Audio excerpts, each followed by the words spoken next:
So much has changed in how spaceflight is presented to the public, so today we're going to have a discussion about what we think is working and what isn't.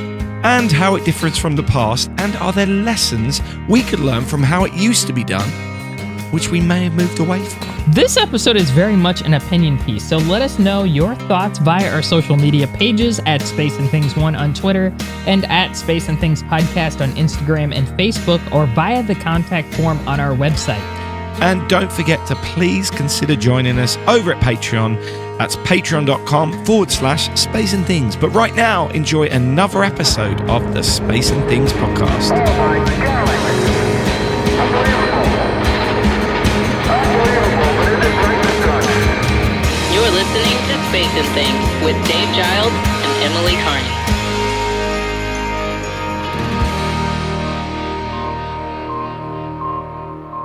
I'm Emily Carney.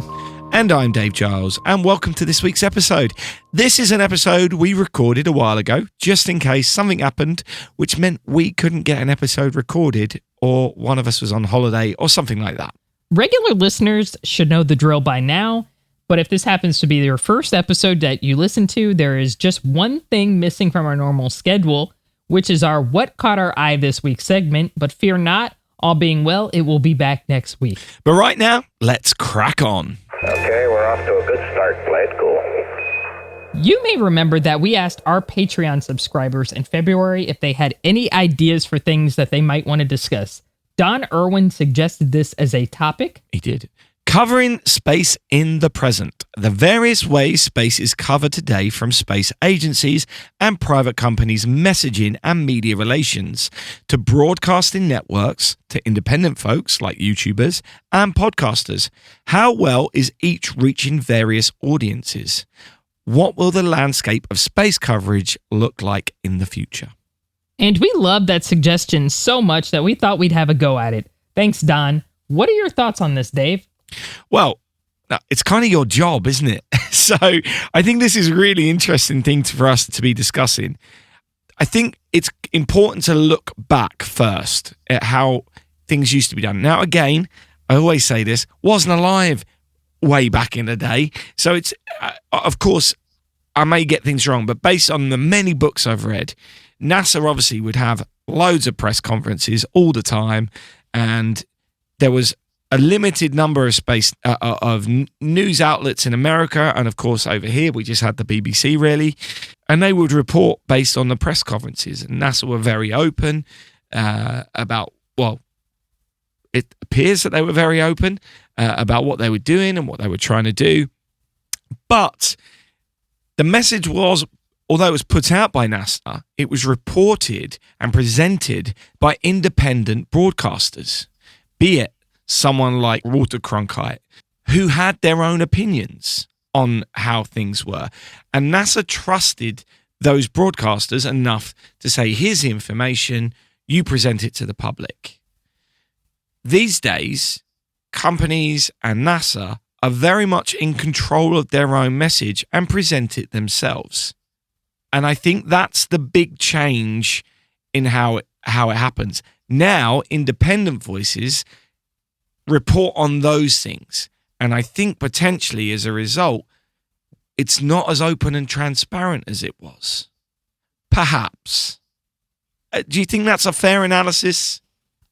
I think, here's what I think. I agree with your assessment on how things were back in the day, because back in the day you had, NASA had this deal with Life magazine that they would let the astronaut tell their stories and stuff like that. And those are kind of puff pieces. I don't think the astronauts necessarily wrote all that stuff themselves. It was probably dictated to and then massaged by journalists to sound a certain way, to sound, like, all American and apple pie and all that stuff. Because I'm sure if they had written what they wanted to write, it would have been a lot different.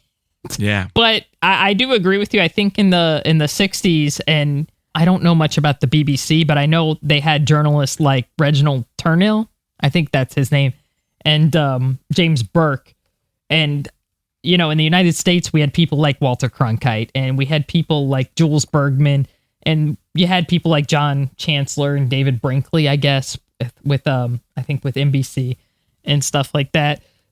But I do think that those journalists sort of were, I don't know if I would say trusted, but those journalists they worked with a lot of NASA people to tell stories, if that makes sense. And I think probably the best loved one in the United States was Walter Cronkite, because he had a really good relationship with with NASA and the astronauts, and he was the trustworthy anchor of the 20th century, I would say. Yeah. I mean, seriously, he's still sort of held up as the gold standard here. And there were other reporters, but I don't think they were as well respected as Cronkite was. I'm not going to mention any names, but I think there were other people who were seen as a little more biased. There was a reporter, and I'm not going to say his name. He's dead, but still, he probably has family out there. But if you notice, during Apollo 13, he got really doom and gloom and very like, oh, they're going to die, basically. And NASA did not like this, because NASA was like, we're trying to get them back. They're not dying. I mean, and it was just really, honestly, tasteless. It wasn't appropriate. He didn't really handle it right. And this is on the reporter. This isn't on NASA, because NASA was pretty open about what was happening. So I think Cronkite in the United States was definitely probably the most well-respected one, just because he was honest. He was kind of avuncular, like an uncle almost. Like you felt like you were talking to a favorite uncle. It wasn't just some news reporting. So I think as time has gone on, I think the cult of the news reporter, somebody like Cronkite, I think because of how news is reported now in the United States, that's gone away. I think nowadays people have more of a mistrust of the media, just because so many media sources are biased one way or another. I'm not criticizing anybody in particular. That's just how it is here in the United States. There's really nobody that's kind of in the middle of the road just trying to tell you what's happening. Even with Artemis, there was usually somebody on there making a case for or against spaceflight. And I'm like, I don't care. I just want to hear what's happening with this flight. Yeah, I understand what you mean, yeah. So I do think some of the space reporting has lost its glamour, especially in, I would say I hate saying this term. It sounds so conspiracy theorist, but like the mainstream media, I think it's lost some of its luster, because you just don't see many good reporters in that type of media. Usually they have to get an expert on, like they have to hire somebody to speak as an expert, and there's some pretty good experts I've seen on television, like Anatoly Zak is excellent. There are many people who have been hired to talk on these shows that do a great job. But I think nowadays some of the best reporting I'm seeing is coming from like independent people on YouTube and on the podcast and through the independent blogs and through social media. I really do. I think NASA has gotten with the program a little bit because of they've done the NASA social program, which was called NASA Tweet Up for years, where they've let sort of regular people into their programs. And I think that's really cool. I think that's awesome that they have allowed just regular people who love spaceflight, who happen to have some connection to social media, sort of into their program. I think that's neat. Yeah. I do think they need to be better about vetting people at the press site. And that's all I'm going to say. I mean, I wouldn't know much about that. I would love to know more about that. If we do a space and things after dark one day where I'm allowed to cuss as much as no, I'm kidding. But seriously though, I do think, there are plenty of people who are, I would say, independent reporters who are kind of like their own brand. For example, somebody I really like a lot, I like Everyday Astronaut. Oh yeah, Tim's great. I think he's fantastic. I like his channel a lot. I'm trying to think who else. There are people I follow on Twitter who I really love what they do. When I want to read about Russian spaceflight, I always go to Russian Space Web with Anatoly Zak. He's awesome. He always gets it right. If I need to know something about orbital parameters, Jonathan McDowell. There you go. Another thing I do think is I think women are underrepresented big time, but I don't know if that's... I don't want to create controversy by saying this, but I don't know if that's because there are just less women doing it. Does that make sense? Because I don't see as many women doing it, I guess. That's not me being, critical. It's just me thinking, there's just less of us, but we are out there. And there are women, I want to say there are women space people. I don't know if they would be reporters, but they're more like space personalities who I really admire a lot, too. I'm always captivated by what they're doing. So, really, I think it's really in the hands of a lot of the independent people now versus just NASA itself or versus the television news in the United States. I think that's a really good analysis of how it is now as well. Look at us. Look what we do. We try our best to share our opinions on and be as honest as we can about what's going on and the things that are going on. And we try to talk to interesting people who might be able to give us and our listeners more insight into how things are going on. And I think that those things are important these days because I think more than ever, we don't trust the media. I don't read a newspaper, so it's not really relevant to me. I used to, but now I'm aware of what happens behind the scenes a little bit more. I don't want to. And I think that's probably the same with TV companies. Although in this country, we have the BBC, but I get so frustrated with the BBC because I think they've become a clickbait thing where they try and pander to what gets the clicks rather than tell the stories that I want to hear within stuff. And then they're reactive rather than proactive in their coverage of things. And maybe that's the right way to be. I don't know, but it's frustrating. Whereas when you're interested in a topic, you want someone to be proactive. And I think that's what independent people can do better than other people. And I think part of that is that a lot of independent people like myself and you're taking a punt at it, not necessarily to earn any money in it. And I think that's part of it. So, of course, you look at the stats of what Tim and Everyday Astronaut are doing. They're doing all right. But they're also plowing a lot of that money directly back into their equipment and into production to make sure that they can do even more. And their travel arrangements, do they not deserve any success? Of course they do. I hope they have all the success in the world. But they are good with what they're earning in terms of putting it back in. And if we get to a point where we're earning enough to do that, that's what we'll do as well. But your opening gambit isn't, I'm doing this to make a load of money. You're doing it because you're passionate in a subject. Yeah, because you love something, Because you love something. And I can't expect the BBC to love spaceflight. I wish they did, but I can't expect them to. And as you said, the conversation in the mainstream always seems to be the justification for spaceflight, no matter what happens. For or against, yes. Whereas I don't need that argument. I've already been converted. I want to know what's going on. Yeah, I want to know details. I don't care about, making an argument for or against it. I already like it. Yeah, absolutely. I agree with you. I think in the United States as well, a lot of even the internet news stories are very clickbaity. Like sometimes I'll see something with an insane title and then I'll click on it and it's just some story that I've already heard already, but they put this nutty ass title on it. Yeah. So people will click on it and it's just kind of like, well, that's kind of, dishonest in a way. And like you said, I think the independent space people out there, are sensitive to that. And I think they're just being more honest. That's all. So I salute them. And that's really who I'm interested in following now, personally. And obviously, I have to be a bit careful here because it is your job. But I think it's interesting. You're trying to, and this is what I was getting at earlier, that all the different private companies have their own messaging. And you are a content manager for a space company.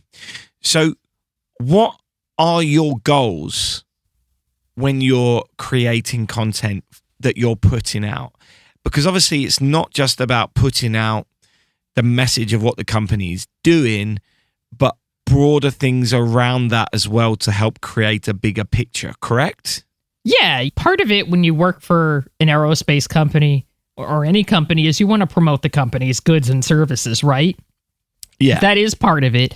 But part of it too is you want the clients and possible clients to be aware of what kind of services you offer. And I don't know, I'll just put out, for example, I was working on an article today about Vandenberg, right? Which is the Space Force base that's across the country from me. It's not in Cape Canaveral. And, I'm trying to let people know, why is Vandenberg a great place to do launches from? What is attractive about it? What makes it different from going to Cape Canaveral? But when you do content creation of any kind, I think, and you have to identify, okay, what's my audience? What do they want? What are they interested in?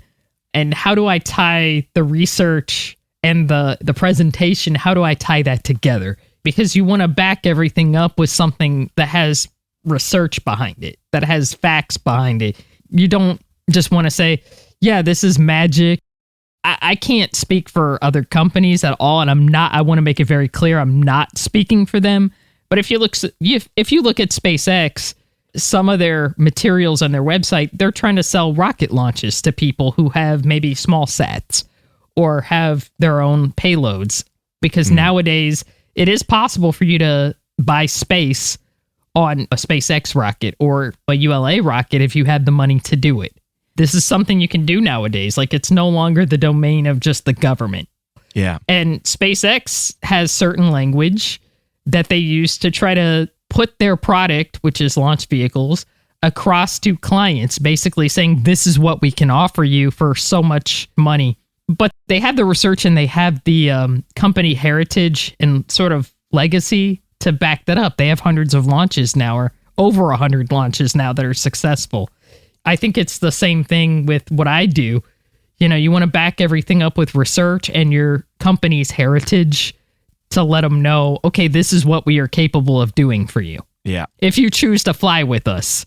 Do you think that's any different to what NASA has to do?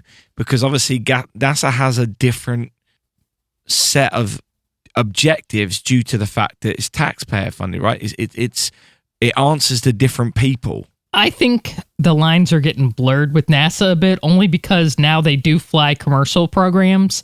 They do have SpaceX flying for them. Nowadays, they have employed ULA, which is like a public-private partnership, sort of, to fly payloads for them. They are going to employ commercial companies to fly lunar landers for them.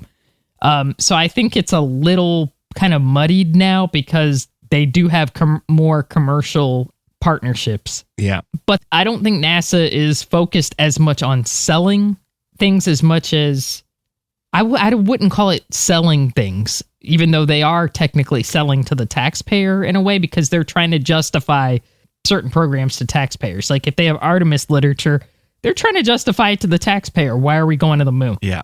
Because some people are going to say, well, why the hell should we go to the moon? Well, they do have literature that, in my opinion, does a pretty good job of justifying it. But I think NASA has a lot of, probably more so than other companies out there. I think NASA has a lot of sort of irons in the fire, so to speak. They have a bunch of different programs, crewed and uncrewed. Yeah, Earth Sciences. Yeah, they have to justify Landsat, which I think justifies itself. Okay, you got this free data that images the Earth. That's awesome. That's a really amazing resource. We really just take it for granted. Yeah, they have Earth Sciences, as you said, which I think should sell itself. I think they have, they have history as well, which they have articles about it, and their history department does a great job, I think, in putting that heritage across. So I think NASA is a little different from, I would say, my job, just in it doesn't sell as much to the taxpayer, but it does have language where they try to explain, okay, why are we doing this? Where do you see this going in the future? Do you think that companies will start doing more partnerships with these independent people, or do you think they will remain two separate entities? I think space agencies and I think companies are going to do partnerships with influencers. Absolutely. Because a lot of people are going to disagree with me and say, you're just saying that because you're a podcaster or something, or you're just saying this because you are an influencer. I think we have a pretty big hold on the tempo, on what people are interested in the space community. And I think that's very attractive for people to work with us, because we actually sort of know, okay, this is what certain people are going to like. And I think we have a little better hold on what certain demographics like as well. I'm middle-aged. I'm 45. So I'm probably not as with it as somebody younger than me, you know? So there's probably younger people that are going to come out who will have a hold over a different group of people, which is awesome. I think that's great. But I think that's going to be the way of the future. I really do. Is there anything you think we could learn from what they did in the past that we're not doing as well? Do you wish that we did have a mainstream media like they did in the 60s and 70s? Not really, just because I think as much as I love people like Cronkite, things are a lot different nowadays. First of all, you know, back then the media was very much dominated by guys. You didn't see many women space reporters. If there were a few, but not many on television, if at all. And I think things have to be different now, which is fine. And moving on in the future, I think the big thing that NASA, I don't want to be too critical of NASA, but I think the big thing that NASA messed up with Apollo, and I've talked about this in a previous episode, is that I think after Apollo 11, they just quit marketing it. They just were like, okay, we made it, you know, we did it, and they just quit selling it at that point. You know, they quit trying to make it interesting to, you know, regular people, because space people were always going to be into this, right? We were always going to be watching it, but regular people, it's like, okay, we already landed on the moon, whatever. I think in the 70s, they tried to go ways to get people's interest back, such as with NASA spinoffs, where they tried to be like, okay, we have products, we have things that were developed from the Apollo moon missions and from spaceflight, which was really cool, but regular people are not interested in that, as bad as that sounds. Space people love that stuff, but regular people are probably like, nah, that's kind of okay. They don't think about that stuff on a day-to-day basis. So I think really what we need to do with upcoming space programs, whether it's Artemis or Starship, whatever, you know, it doesn't have to be just NASA stuff. We just have to keep the momentum alive. We have to be excited about it. We have to keep selling it to people and letting them know this is why we do space flight. I'm looking very far into the future saying this. I think the purpose of space flight is really to save humanity. I think one day we're going to have to go out into space and start over. It may not be in my lifetime, but it's going to be in somebody's lifetime. And I really think that we need to make space flight sort of, you know, okay, this is a viable thing to everybody. So that's what I think, but I tend to look very far into the future. I've enjoyed this conversation. I think it's really interesting. I know essentially talking about yourself is an odd thing to do, and that's basically what we've been doing, is talking about media and people who report on space. I think it's a very interesting time to be into space because there are so many options of different things and different ways you can learn about what's going on or just hear other people discuss it. I think there's so many people doing it, and I think that's great. And everyone's doing it slightly differently. Everyone's focusing on slightly different things or having their conversation in a slightly different way. And I think that's a beautiful thing. So I think I will, within the show notes, put a list of some of my favorite other independents that we haven't perhaps mentioned. And these could be, and this is the thing, it's not just podcasts, it's not just YouTubers. It could be just people on Instagram, on Twitter, on TikTok. And I don't use TikTok, but I know it's a big place for this kind of thing. People making little videos for their Instagram or their TikTok or whatever, explaining things. There are so many people out there. And Emily, I thought it was really interesting you said that on the mainstream side, I think you was talking about the mainstream, you don't see that many women. On the independent side, you see a hell of a lot of women doing this Absolutely. stuff. Yep. And that tells you something, though, too, doesn't Absolutely tells you something. And that's such a key point that we need to make sure that we're talking about. That there are people there doing it, and we need to celebrate them. We've had some of them on. We'll have more of them on if they want to come on. I think this is interesting. I thank Don for suggesting this topic to talk about. Yes, thank you, Don. Before we finish, I also want to point out, we've mentioned the mainstream media, we've mentioned independent people, but there are some really good space news outlets as well. I'm thinking of places like space.com, and we've spoke to Chelsea before, who used to work there, and we've also spoken to Elizabeth Howe, who's a wonderful journalist there. I love reading her articles. And, we had Robert Perlman on from Collect Space. And while these may seem like more independent than mainstream, I think if you're within the space world, they are pretty mainstream, and they're really important, and they do a great service. They're places I go to check out news stories, and I know there are other ones as well that I should probably name. And as I said, I'll put them all in the show notes. World, hold on to your hat. I'm going to turn you upside down. Thank you so much for tuning into today's episode. If you've enjoyed it, please consider hitting that share button. We sure do appreciate that a lot. Yeah, the best form of marketing is always a personal recommendation. So thanks to all who continue to do that for us and sharing this with their friends. We'll be back next week with our feature of what's caught our ear this week or what's caught our eye this week. But don't forget, in space, no one can hear you stream.